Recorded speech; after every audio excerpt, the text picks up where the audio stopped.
Guys, welcome back to today's video. Today is Tuesday, April 23rd, 2024, and today we are going to be talking about RFK Jr. and his impact on the 2024 presidential election. Now, just 2 days ago, I made a video talking about how the Democratic Party has been unifying behind President Biden against RFK Jr., going so far as to the Kennedy family endorsing President Biden and not their own family member, with a huge endorsement and a number of different statements being released by the Kennedy family, including a political ad recorded at the spot in which the Kennedy family endorsed President Biden, where they even called President Biden the RFK of his generation. It could not be clearer that the Democratic Party jumped immediately on RFK's threat that he has to the Democratic Party's chances at victory. The Democratic Party has long acknowledged that third-party candidates, in some instances, have lost them elections. And while that may be a difference of opinion as to who is to blame for different election losses or different election circumstances, ultimately, Democrats are clearly taking RFK Jr. seriously. And so in this new, onslaught of endorsements from the Kennedy family, this unification behind him, and unification, honestly, against RFK Jr., Republicans are beginning to worry about the impact of RFK Jr. on this coming election. President Trump publicly says that RFK Jr. will only hurt President Biden, but privately, according to sources close to him, they were actually quite worried that he might be impacting President Trump's chances a little bit more than anyone could have even predicted. And in the two most recent polls we've seen on the national average, President Trump leads in one and President Biden leads in the other. NBC News shows Donald Trump ahead by 2 points, and Marist College, which actually was spot on back in 2022, said that President Biden is winning by roughly 3 points. But what's interesting is that, unlike what we've seen in the past, prior to the Kennedy family endorsement, prior to the Democratic Party's heavy interference in RFK Jr.'s candidacy, and I say interference in a way that you would expect of any political party, in the way that they see him as a threat.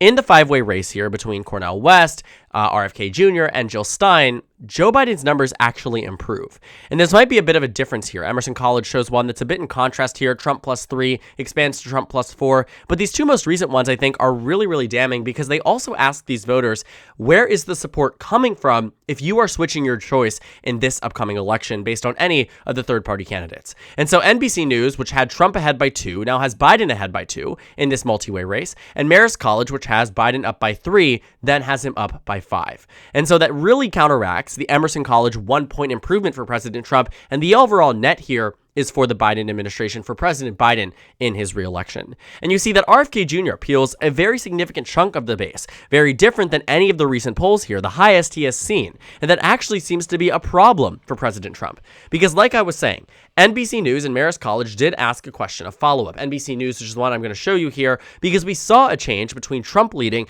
to Biden leading. And the reason for that could not be clearer. When asking voters, when you draw from the top 2 candidates and decide to move over to a third-party candidate in the event they are given the opportunity, where is your support coming from? Well, roughly 7% say it comes from Biden. 15% say it comes from Trump. And so you're seeing here nearly a 2-to-1 ratio that RFK Jr.'s support is coming more from Trump than it is coming from Biden. Jill Stein is pulling a little bit from Biden, but really not much movement there. 1% from Trump, 4% from Biden, 1% from Cornel West from Biden, and also 1% from Trump. And so you're seeing here that RFK Jr. actually is making more negative impacts on the overall net on President Trump by even being in the race that even counteracts some of the losses that the Democratic Party is experiencing with people like Cornel West and Jill Stein on the ballot. Jill Stein most notable for her 2016 election performance as the best performing Green Party candidate nationwide, but roughly got around 1% of the national popular vote. But ultimately, this goes to show just how RFK Jr., despite being initially a Democrat, now an independent, and now with Democrats unified against him, what it might mean for this general election, and that it may not necessarily be exactly what Donald Trump and the Republican Party was estimating when they came out with this. And I will only say this. President Biden isn't going to see more support lost in favor of RFK Jr. as this election goes on. Because as the Democratic Party goes on the full offense against RFK Jr., it becomes increasingly more difficult for the Democratic base to switch over to RFK Jr., especially given the scandals that Democrats are trying to utilize and weaponize against him. What I think we might see happen here is with the Democratic Party now sounding the alarm about RFK Jr., getting the entire Kennedy family to endorse him, the Republicans might try to do something similar, where they try and grab whoever it might be on the Republican side, to attack RFK Jr. If they genuinely find out that he is in fact more of a threat to Donald Trump than he is more of a threat to President Biden, which might be a real possibility, it's not confirmed in consistency in data, but the most recent data seems to suggest that this is in fact the case. Republicans may also pile on top of him, and he may entirely collapse between now and November. But right now, Democrats are doing it right. Because what they are doing here is popularizing RFK Jr.'s controversies. And to be entirely frank, this list of controversies, for a significant number of it, are things that actually would resonate with the Republican base or are things that the Republican base does not necessarily care about. The most notable one is the anti-vaccine rhetoric. Anti-vaccine rhetoric has largely been espoused by Republican politicians across the country over the past 3 years. RFK Jr., who has been very publicly anti-COVID vaccine here, you've started to see a lot of questions about that on the Democratic side, about whether or not he actually is what he claims to be, a liberal. And so Democrats used that and weaponized that against him when he was running, as he still is running, and they're using it to win over their base back away from RFK Jr.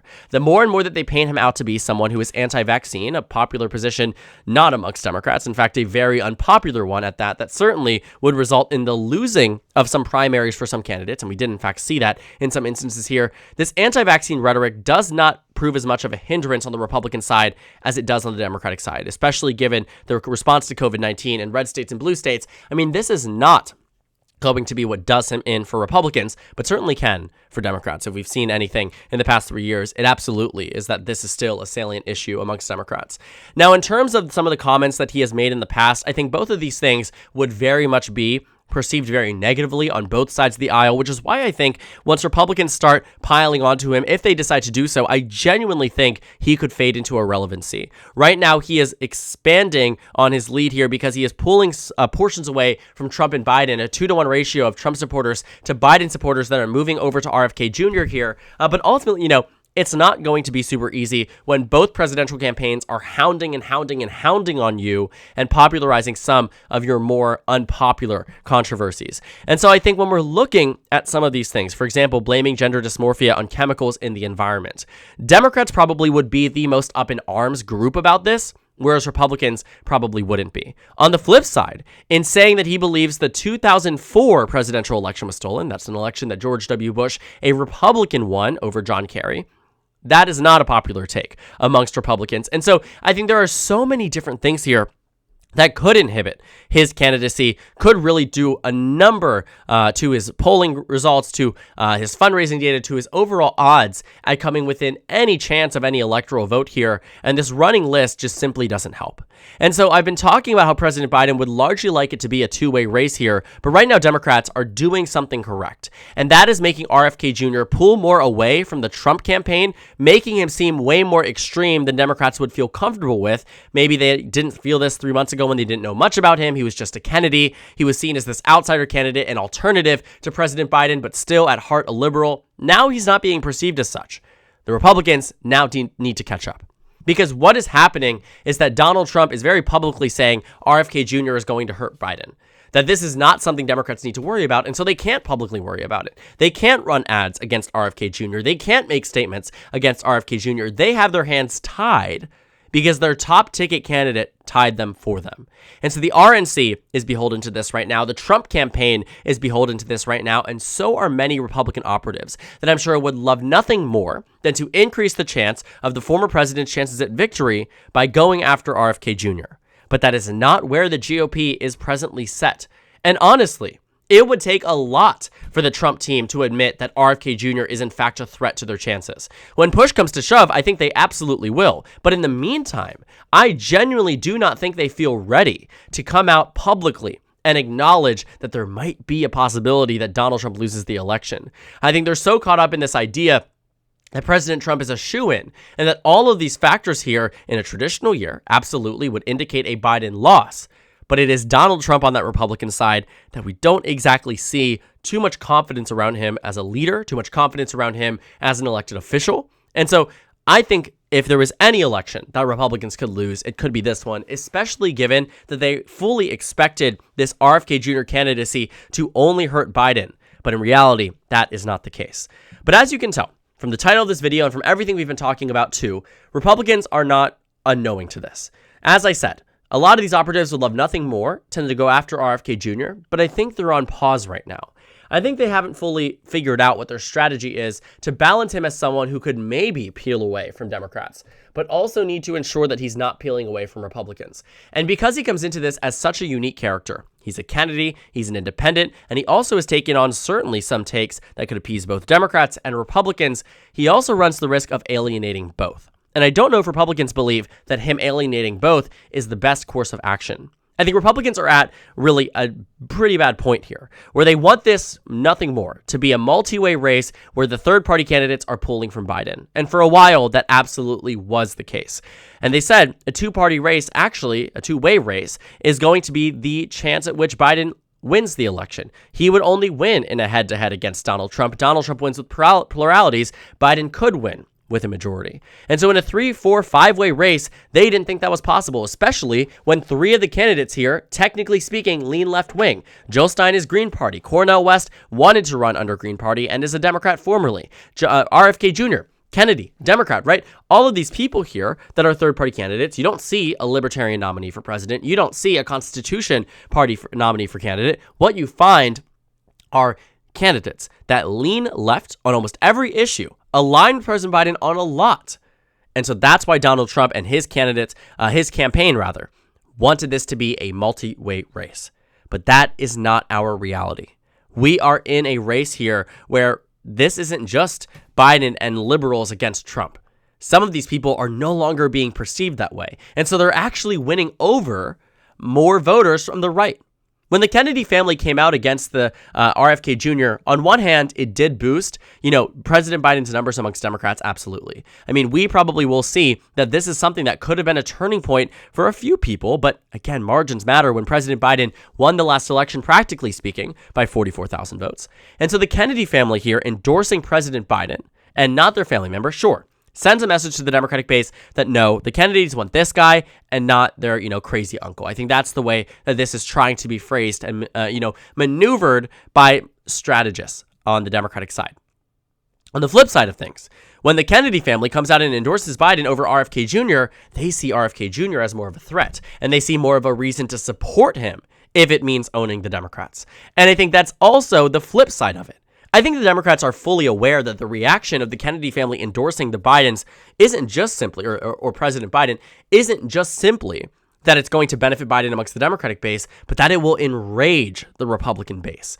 They make these moves in 4D chess fashion because they know exactly what it does. We've seen this happen in years past. I mean, you've even seen, too, when Nancy Pelosi went on CNN, praised Mike Johnson for his doing a great job of working with Democrats. Republicans weaponized that. And then Abby Phillip was saying, there's nothing wrong with saying something positive about your opponent, about someone who's on the other side of the aisle. And she said, well, maybe, his supporters will take problem with it. And they did, right? And so when you see a lot of these things internalized, or I guess internal party rage and upset with the opposition, or even, channeling it to be upset with whoever that representative is. Mike Johnson, for instance, got a lot of flack from Republicans. They said, why is Nancy Pelosi praising you? You're a rhino if she's doing as such.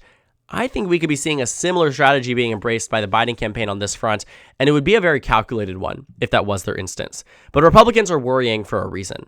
So I think when we're looking at this, President Donald Trump also says, too, that it probably hurts both him and Biden with him on the ballot here. He just made it onto the ballot in the state of Michigan. He's making it onto the ballot into many other states across the country here. RFK Jr. could do a number.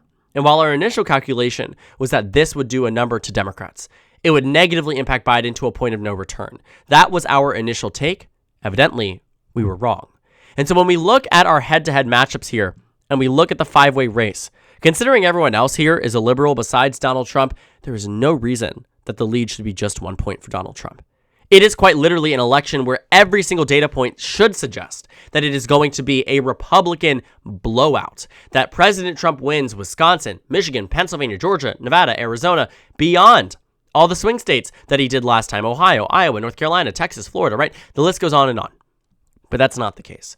Because President Trump is not that guy, he's not the Republican that's going to be doing this phenomenal victory here for the GOP. And they also betted on circumstances that didn't exactly pan in their favor.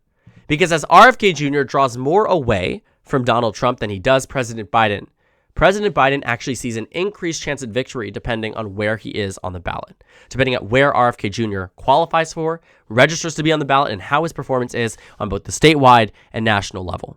And so it'll be interesting, because if it just so happens to be that President Biden wins the election because RFK Jr. drew away from Donald Trump, it will be probably one of the most ironic things to happen in this presidential election, and something Republicans will look back on and say, how did we mess that up?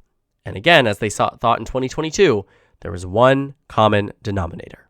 So thank you guys so much for watching this video. Make sure to comment down suggestions below. Subscribe on the left if you haven't already, and check out the Instagram and Twitter. At the bottom left of the screen, there's also a Discord server for you to go ahead and join. On the screen, there's a video you can watch, then a playlist for my 2024 presidential election analysis videos. Again, thank you guys so much for watching, and I will see you all later today.